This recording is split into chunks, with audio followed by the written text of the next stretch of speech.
പൂരം കലക്കൽ കേസിൽ തന്റെ മൊഴി റിപ്പോർട്ടിൽ വന്നിട്ടില്ല എന്ന് കേന്ദ്രമന്ത്രി സുരേഷ് ഗോപി പറഞ്ഞു. ഉദ്യോഗസ്ഥർ അപക്വമായി പെരുമാറിയെന്ന് മുഖ്യമന്ത്രി തന്നെ പറഞ്ഞിട്ടുണ്ട്. അതൊന്നും പുറത്തു വന്ന റിപ്പോർട്ടിലില്ല.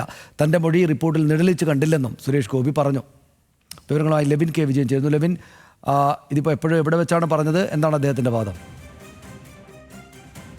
സമയങ്ങൾക്ക് മുൻപ് സുരേഷ് ഗോപിയുടെ നേതൃത്വത്തിൽ ഒരു വാർത്താ സമ്മേളനം തൃശ്ശൂരിൽ നടന്നിരുന്നു. തൃശ്ശൂരിലെ വെള്ളക്കെട്ട് വിഷയത്തിൽ പരിഹാരം കണ്ടെത്തുന്നതുമായി ബന്ധപ്പെട്ടുള്ള കാര്യങ്ങൾ വിശദീകരിക്കുന്നതിന് വേണ്ടിയാണ് വാർത്താ സമ്മേളനം നടത്തിയത്. ഇതിനൊടുവിലാണ് തൃശ്ശൂർ പൂരവുമായി ബന്ധപ്പെട്ട ക്രൈംബ്രാഞ്ച് റിപ്പോർട്ടുമായി ബന്ധപ്പെട്ട ചോദ്യങ്ങൾക്ക് അദ്ദേഹം മറുപടി പറയുന്നത്. കഴിഞ്ഞ വർഷത്തെ പൂരം യോഗത്തിൽ മുഖ്യമന്ത്രി വിളിച്ച് ചേർത്തപ്പോൾ തന്നെ താൻ ചില കാര്യങ്ങൾ വ്യക്തമാക്കിയിരുന്നു. ആ കാര്യങ്ങളൊക്കെ പറഞ്ഞതാണ്. പക്ഷെ അതൊന്നും ഈ നിലവിലെ അന്വേഷണ സമിതിക്ക് മുൻപിലും മൊഴി കൊടുത്ത കാര്യങ്ങൾ കൂടിയാണത്.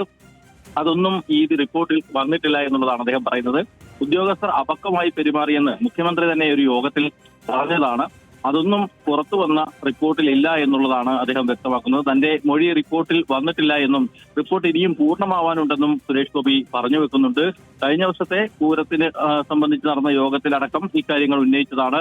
ഇക്കാര്യങ്ങൾ ചൂണ്ടിക്കാട്ടി പോലീസിന് മൊഴി നൽകിയതാണ്. തന്റെ മൊഴി അടക്കമുള്ള കാര്യങ്ങളിൽ ഒരു വ്യക്തത ഇനിയും വന്നിട്ടില്ല എന്നുള്ളതാണ് അദ്ദേഹം പറയുന്നത്. ഇപ്പോൾ പുറത്തു വന്ന റിപ്പോർട്ട് എങ്ങനെയാണ് ശരിയാകുക എന്നും സുരേഷ് ഗോപി ചോദിക്കുന്നു. മുഖ്യമന്ത്രിക്കോ മന്ത്രി കെ രാജനോ ഒന്നും പൂരം കലക്കലുമായി ബന്ധപ്പെട്ട വിഷയങ്ങളിൽ യാതൊരു പങ്കുമില്ല. ചില ഉദ്യോഗസ്ഥരുടെ അബദ്ധമായ നടപടിക്രമങ്ങളാണ് പൂരം അലങ്കോലപ്പെടുത്തുന്ന അവസ്ഥയുണ്ടാക്കിയത്. അതുണ്ടാകാൻ പാടില്ല എന്ന യോഗത്തിൽ പറയുകയും ചെയ്തിട്ടുണ്ട്. ഇനിയുള്ള പൂരങ്ങളിലും അത്തരം നിലപാട് തന്നെ ആവർത്തിക്കുമെന്നുള്ള കാര്യവും സുരേഷ് ഗോപി വ്യക്തമാക്കിയിട്ടിരുന്നു.